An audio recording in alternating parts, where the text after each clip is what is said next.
Happy Wednesday, lovelies! This is Chubby Girl in the World with my 5 rules for plus size dating. Number 1, you are no one's second choice.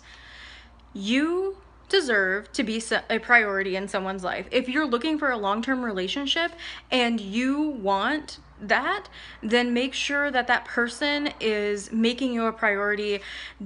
If they're calling you on a Tuesday at midnight, boy, bye.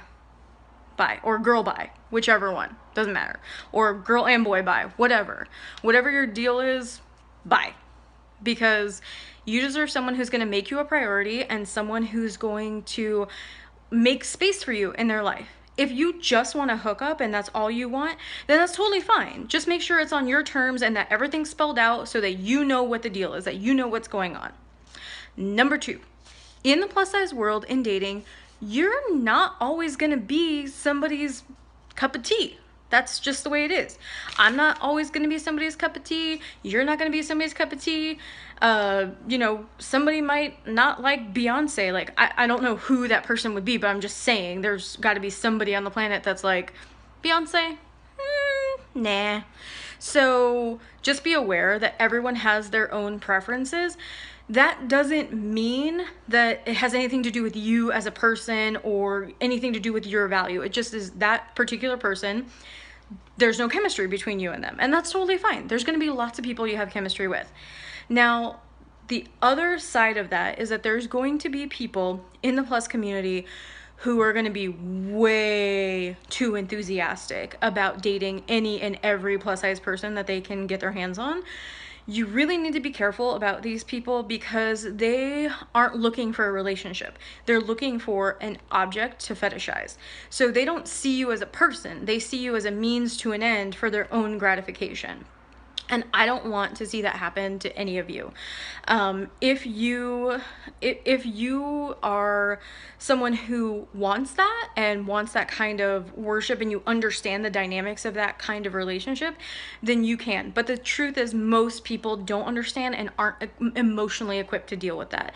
And it can be really intoxicating for someone to tell you that you're this beautiful goddess and like they want you to gain weight and they want you to do this. So there's definitely a feeder community out there that, in my opinion, isn't healthy and is actually dangerous.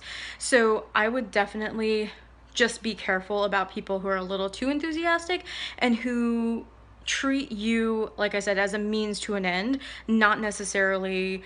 The warning signs would be like they don't really try to get to know you. They just want a very physical relationship, and they may try to woo you with gifts or trips or things like this to get you into a position where you're just kind of overwhelmed. And that doesn't normally happen to people. It doesn't even happen to like thin girls, so just be careful about who you trust. And number 3, you are never lucky for anyone to be talking to, okay? So get that idea out of your head. No one deserves or earns your attention. If you like someone and you're feeling someone and they feel you, then great. If you aren't feeling someone, please do not feel like you have to give someone the time of day if they're being obnoxious or rude or presumptuous. You don't need that in your life. Okay? And trust me, that is not the only person who's ever going to find you attractive. There are going to be so many people who are going to just think you're the funniest, most awesome, dynamic person ever. And you don't need that in your life. You just don't need that kind of negativity. So number 4 is you do not have to lose weight to have a mate. I repeat, you do not have to lose weight to find a mate. If you meet someone and they insist on you losing weight, that's not the person for you. Like, it's just absolutely not the person for you. Someone who really is into you will like you for who you are. Even if they have some concerns and have genuine concerns about your health, they will still like you for who you are and understand that that is your choice and your decision to make. If you want to start working out, eat healthy, doing all those things, then do it for you. Don't do it for anybody else. Because the truth is, it will never stick. Like, I tried losing weight for an ex-boyfriend, and all it did was end up me resenting that person and wondering, like, what's so wrong with me as a person that, like, you can't accept this as, like, this whole person as me now. And you will never have the right kind of relationship if you go into it trying to change someone or someone trying to change you. Like, it's just not okay. It's not okay to try to change someone. It's not okay for someone to try to change you.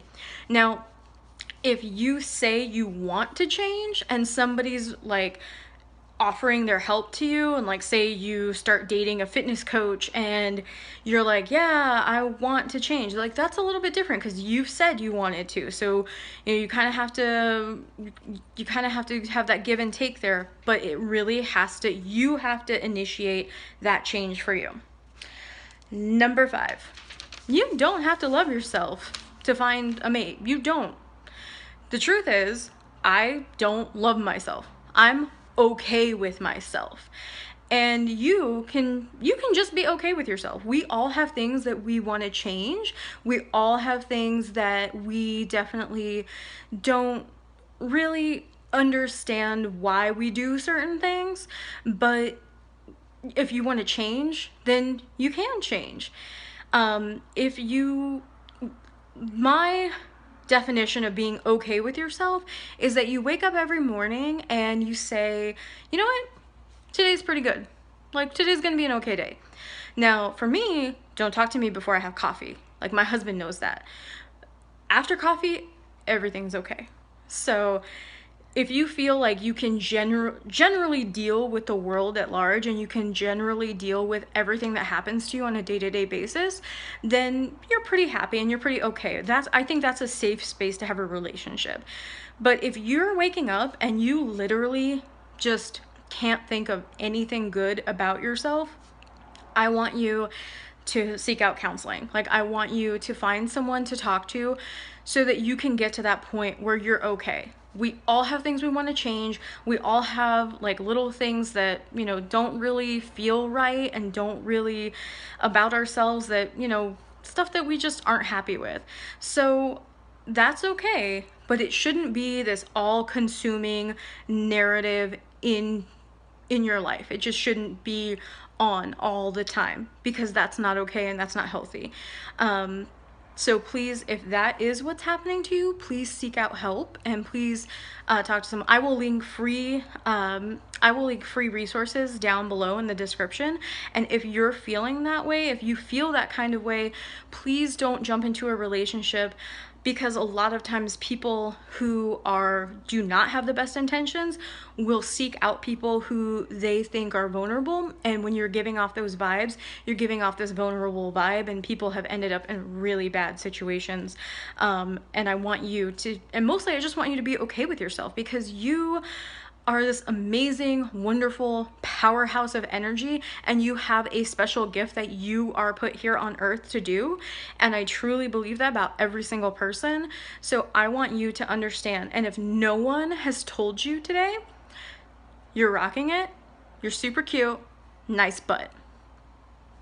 These have been my 5 rules for plus size dating. 5.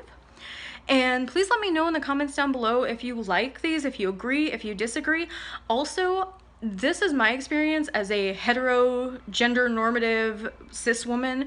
So if you have like tips for actual like LGBT community, like things I didn't cover, please let me know. Make your own video and I would love to watch it. Thank you so much for listening. I hope that you have an amazing day and just shine your light.